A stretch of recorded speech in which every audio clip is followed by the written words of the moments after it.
Un feliz martes 6 de julio de 2021. Reanudan ya su actividad en el primer día hábil para los mercados financieros estadounidenses. Vamos a ver cómo transcurre la jornada de operación hoy, pero nos estamos amaneciendo con una serie de informaciones relacionadas con el sector energético, de las que les di cuenta ayer, y otras que tienen que ver también con Petróleos Mexicanos, la petrolera más endeudada del mundo, una de las petroleras más endeudadas y de las empresas más endeudadas del mundo.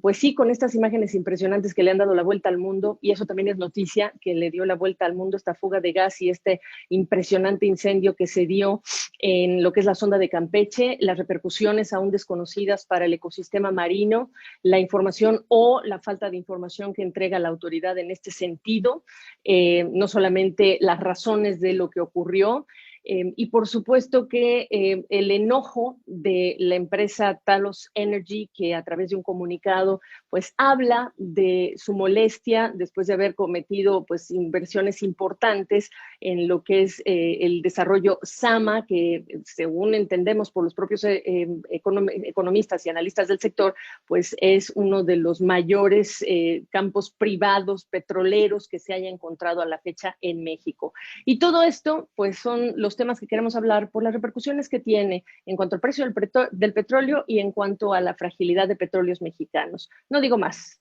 Quiero hablar con Arturo Carranza, analista del sector petrolero y consultor. Qué gusto me da saludarte. Tiempo tenía que no hablábamos. Espero que tú estés bien, Arturo. Hola, Gabriela. Mucho gusto saludarte y muchas gracias por la oportunidad de platicar contigo. No, el gusto es nuestro y la oportunidad de que nos hables en tu perspectiva del colapso de una alianza tercera, digamos el tercer intento ayer no prospera, la posición de Arabia Saudita y Emiratos Árabes Unidos en este grupo de más de 20 países para decidir cuánto petróleo regresamos al mercado, cuánto petróleo vamos a regresar al mercado a partir de agosto. Háblame de las implicaciones y si es que esto es nada más un berrinche de corto plazo. Claro, parecería que la OPEP y sus aliados están atravesando una de las mayores crisis en la historia de esta alianza, por este tema que estás comentando, Gabriela, en el sentido de que se había discutido una propuesta que contenía 2 puntos. El primero era incrementar 2 millones de barriles diarios la producción a partir de agosto y hasta final de este año, y el segundo punto de esta propuesta era prolongar los recortes a principios del próximo año y hasta que se decidiera por otra opción.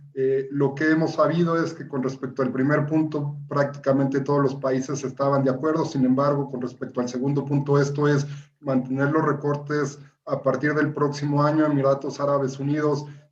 manifestó sus reservas, manifestó su oposición, y en esto estamos, en la imposibilidad de alcanzar un acuerdo por consenso. ¿Y esto qué ha traído? Pues bueno, hemos visto que los mercados han reaccionado incrementando un poco los precios del petróleo. Ayer el Brent cerró en niveles cercanos a los $77 por barril, el WTI cerró en $76 por barril, y la expectativa es que en función de que no se logre un acuerdo, existirá volatilidad en los precios del petróleo, y esto genera pues obviamente impactos en los mercados y en la recuperación económica global, que a partir de este año ha retomado un crecimiento importante que por supuesto ha traído un crecimiento en la demanda petrolera, y en eso estamos actualmente. Y dicho sea de paso, en un mundo en recuperación, más el mundo desarrollado que los países emergentes, todo esto por la velocidad de la vacunación, pero preguntarte, cuando ya estamos hablando en otros ámbitos de las presiones inflacionarias, el costo que esto tiene para países que dependen de estas importaciones de petróleo o de productos refinados, incluyamos a México, claro. Es un tema bien interesante el que comentas. La recuperación económica global se podría ver descarrilada o impactada de manera negativa en la medida en que los precios de los hidrocarburos se incrementen. ¿Por qué? Porque muchas de las economías emergentes que hoy son motores de crecimiento global, me refiero al caso particular de China y de la India, son importadores importantes de energéticos, y en la medida en que los energéticos estén cotizándose en precios elevados, pues estas economías tendrán que invertir un monto más importante de recursos para cumplir con sus demandas, y esto afectaría sus planes de crecimiento. México, por cierto, se encuentra en este equilibrio frágil, en el sentido de que precios del petróleo elevados pueden beneficiarlo en determinado momento, pero en la medida en que los precios del crudo se materialicen y se trasladen a los precios de los combustibles, México se podría ver afectado, en el sentido de que importa más del 70% de las gasolinas que se consumen en el mercado nacional.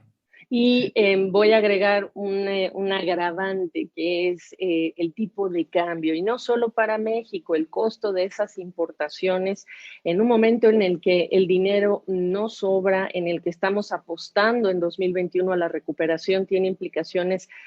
severas para un continente que vio la pobreza aumentar y la desigualdad aumentar como efecto del colapso económico. Arturo, ya que estabas hablando de México, quizá la parte más notoria del fin de semana, de la que hablamos después el lunes, los medios, pues es cómo dio la vuelta al mundo esta tremenda imagen impresionante de este incendio. Yo te voy a ser franca, a mí me lo mandó la imagen mi productor y yo dije, no, esto no puede ser. Parecía casi que una mancha solar de estas que luego vemos y que se ve impresionante ahí el núcleo y digamos, este fuego intenso. Y resulta que no, que es la sonda de Campeche, que esta imagen le dio la vuelta al mundo, que se prestó para que hasta Bernie Sanders, políticos estadounidenses, dijeran, miren, Greta Thunberg diciendo, miren el mundo que nos están dejando los políticos, y una cantidad de críticas para Petróleos Mexicanos, una empresa cuya reputación además es frágil a nivel internacional. Claro, Gabriela, dos puntos al respecto. Destaco como tú el impacto que han tenido estas imágenes alrededor del mundo, pero no solamente en la industria petrolera, que está, digamos, acostumbrada, o si no acostumbrada, por lapsos ha podido estar sensibilizada a estos incidentes que se presentan en la industria petrolera a nivel global. Ahora estas imágenes se han difundido en diferentes sectores y podemos encontrarlas en redes sociales o en noticieros o en cualquier tipo de medio de comunicación, y como tú lo señalas, el impacto para Petróleos Mexicanos en términos de su reputación va a ser tremendo, y va a ser sumamente complejo que la empresa nacional le dé la vuelta a este impacto tan negativo. Por otro lado, este incidente tan lamentable es la expresión más clara de la situación de deterioro en que se encuentra la infraestructura de Petróleos Mexicanos, y la necesidad de que se incrementen sus presupuestos y sus inversiones en mantenimiento para poder garantizar mínimos de seguridad en la operación que realiza Petróleos Mexicanos en la industria petrolera en México. ¿Qué fue lo que pasó según Pemex, para que lo expliques tú con peras y manzanas? Pues de acuerdo con el último comunicado de Petróleos Mexicanos, uno de los gasoductos que está conectado a una de sus plataformas registró una fuga de gas que ascendió hacia la atmósfera, y en esta coyuntura se presentaron algunas inclemencias climáticas que ocasionaron que el gas que ya estaba en la atmósfera hiciera explosión y se registrara este incendio. Pemex ha informado que no se han registrado fugas de petróleo, lo cual sería bueno, pero en todo caso, Gabriela, en esta coyuntura valdría la pena reflexionar sobre la importancia que tiene el papel de los órganos reguladores para limitar este tipo de percances. Se ha hablado poco del papel que la Agencia de Seguridad Energética aquí en México juega, y sobre el papel que tiene en verificar la seguridad de las operaciones petroleras. Creo que hoy más que nunca, por la coyuntura, hay que pedirle a la Agencia de Seguridad Energética, la CEA, que informe sobre el trabajo que está realizando de cara a la transparencia necesaria en este tipo de operaciones. Ahora, dos cosas para poner en perspectiva o dos puntos que te pediría nos aclares. El número de incidente que toca a Petróleos Mexicanos en lo que va de esta administración, que como saben, parte del discurso, y Arturo lo confirma, por supuesto, pues es lo que heredó el gobierno. Y entonces, ¿en qué momento empieza la responsabilidad de la actual administración sobre cosas que le están pasando, que probablemente pueden ser heredadas, pero en qué momento comenzó el camino a corregirse? Entonces, el primer punto que te pediría es que nos hables de la cantidad de incidentes que hemos visto, explosiones, incendios, etcétera, en infraestructura de petróleos mexicanos. Ese sería el primer punto. Y el segundo, en cuanto al manejo de la información que se da de incidentes como el que vimos el viernes pasado, ¿hay alguna variación por administración en el cambio de administración de Peña Nieto y de López Obrador, que como saben es el presidente que quiere construir una refinería Dos Bocas allá en Tabasco? Tú, como experto consultor energético, ¿detectas una variación en la información que hay disponible o en cómo se aclaran digamos, incidentes? Sobre el primer punto, la lectura que tenemos en México con respecto a los incidentes en las operaciones de petróleos mexicanos, Gabriela, te podría decir que tomando en cuenta la difusión que se hace en los medios tradicionales y en redes sociales, tenemos la impresión de que estos incidentes en la operación se han incrementado y tienen una explicación. Por un lado, el deterioro que vienen arrastrando, ya lo comentamos, los activos y la infraestructura de petróleos mexicanos, pero también hay otro factor que tiene que ver con el hecho de que Petróleos Mexicanos está trabajando para incrementar sus metas operativas, es decir, para aumentar su producción de petróleo, para aumentar su producción de petrolíferos, y en esta misma medida, tomando en cuenta que las plantas, las plataformas, los equipos de perforación están atravesando o tienen deterioros, pues al momento en que se exige más de estas infraestructuras, pues se mete más presión, existe más presión sobre las mismas plantas, sobre los mismos equipos, y esto hace que se expongan en una mayor medida a la posibilidad de este tipo de incidentes. En el fondo, lo que te estoy tratando de decir es que parecería que esta idea de incrementar la producción de petróleo crudo y de que incrementar la producción de gasolinas se traduce en mayores incidentes operativos en la infraestructura de petróleos mexicanos. Por otro lado, en el tema que tiene que ver con el manejo de la información,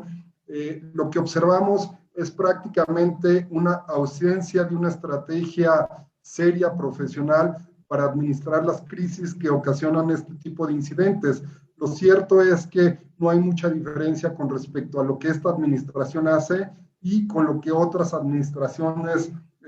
han hecho en el pasado. Petróleos Mexicanos no se ha caracterizado, hay que decirlo con claridad, por tener un transparente trato con los medios de comunicación en coyunturas tan particulares como este tipo de incidentes. Y lo que tú comentas nos da pie a reflexionar sobre la necesidad de que Petróleos Mexicanos tenga un plan de crisis que permita, uno, informar a los medios de comunicación y a la sociedad la trascendencia de este tipo de incidentes, y dos, comentar, explicar las medidas que se toman para mitigar estos sucesos cuando se presentan y para evitarlos en la medida de lo posible. Que solamente para agregar, Arturo, entiéndase el papel del ciudadano. El ciudadano vota por sus funcionarios públicos y los funcionarios públicos electos deciden quién administra pues lo que es de los mexicanos, como tanto se dice, pero pues son los empleados de los ciudadanos los que tienen que responder por esto. No es que nos tengan que hacer un favor a los medios de comunicación. Hasta Greenpeace ha salido a hablar de la apuesta sobre los combustibles fósiles, etcétera. Para cerrar, en medio de todo esto, uno se pregunta si hay dinero para todo de la empresa más endeudada, por lo que le representa componer la infraestructura, modernizarla, hacer las adecuaciones en vista de que hay infraestructura obsoleta. Y si entonces fue Pemex la mejor opción para este campo Zama, te pediría que le cuentes a la gente de qué estamos hablando cuando decimos Zama en el contexto de la producción petrolera de México. Y Talos Energy, que dijo, voy a buscar alternativas legales porque no me gusta lo que acaba de pasar.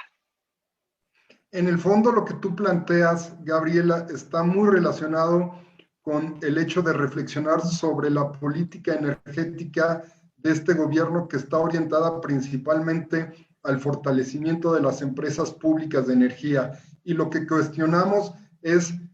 si el fortalecimiento de Pemex, entendido como permitirle una mayor participación a lo largo de la cadena de hidrocarburos, representa un beneficio para la misma empresa en términos de un manejo eficiente de sus operaciones, y también en términos de un beneficio para la sociedad. Da la impresión de que, dada la complejidad de la situación actual de Petróleos Mexicanos y en función de todos los problemas que aquejan a esta importante empresa, no hay el capital, el gasto de capital suficiente o las inversiones necesarias para operar de manera eficiente todas las, digamos, las actividades que Pemex tiene a lo largo de la cadena de valor de los hidrocarburos, en exploración y producción, en refinación y en la comercialización de hidrocarburos. Y frente a esta realidad, que es sumamente compleja para Petróleos Mexicanos, pues lo que estamos observando es que cada vez se presentan con mayor frecuencia incidentes en sus operaciones. Ya hablamos del caso del incendio el viernes pasado, pero también podemos hablar del hecho de que la decisión del gobierno de fortalecer a Pemex tiene, digamos, críticas serias, y me refiero en este caso en particular al hecho de que la Secretaría de Energía haya determinado que Petróleos Mexicanos sea el operador del campo Zama, que, como tú comentabas, es uno de los principales descubrimientos en la industria petrolera en México de los últimos 70 años. Y frente al cúmulo de problemas y desafíos que tiene Petróleos Mexicanos, la pregunta es, ¿tendrá esta empresa el talento, la capacidad en términos financieros y operativos para explotar este yacimiento de manera eficiente? Y probablemente la respuesta no sea positiva, tomando en cuenta, insisto, en que Pemex acarrea una deuda financiera de más de 100,000 millones de dólares, que tiene problemas relacionados con el pago de sus proveedores, que tiene problemas para operar sus refinerías, que ha hecho una compra muy importante en Estados Unidos de una nueva refinería, y tiene muchas inversiones, tiene muchas necesidades, y ahora esta responsabilidad que se suma, hablo de la operación de Zama, pues nos permite criticar, reflexionar sobre si esta empresa, insisto, es el operador ideal para explotar eficiente Zama. Yo, en lo particular, creo que valdría la pena tomar en cuenta que, si ya se le ha asignado esta responsabilidad en función digamos, de los lineamientos que establece la unificación de este campo, a lo mejor valdría la pena de compartir riesgos financieros y operativos con el consorcio que encabeza Talos, de suerte tal que Pemex no tenga toda la responsabilidad de que se compartan beneficios y costos, y de que en última instancia no haya lastimados con respecto a que la operación caiga en un solo perfil. Porque además, ya nada más cierro con un comentario, pues las empresas petroleras o el sector de la energía y la exploración es un sector muy intensivo en capital, y esta es una empresa muy endeudada, y detrás de esta empresa está respaldándola el gobierno mexicano y los impuestos de los mexicanos. O sea que no solamente es allá un satélite que no le implica consecuencias a todo un país que paga impuestos y a quienes están pagando los impuestos en México. Arturo, no sabes cómo te agradezco que nos pongas en perspectiva los últimos eventos que se relacionan con el sector energético en el mundo y en México. Te mandamos un abrazo y hasta una próxima oportunidad, que espero que sea pronto realmente. Muchísimas gracias por la oportunidad, Gabriela. Un fuerte saludo. Igualmente.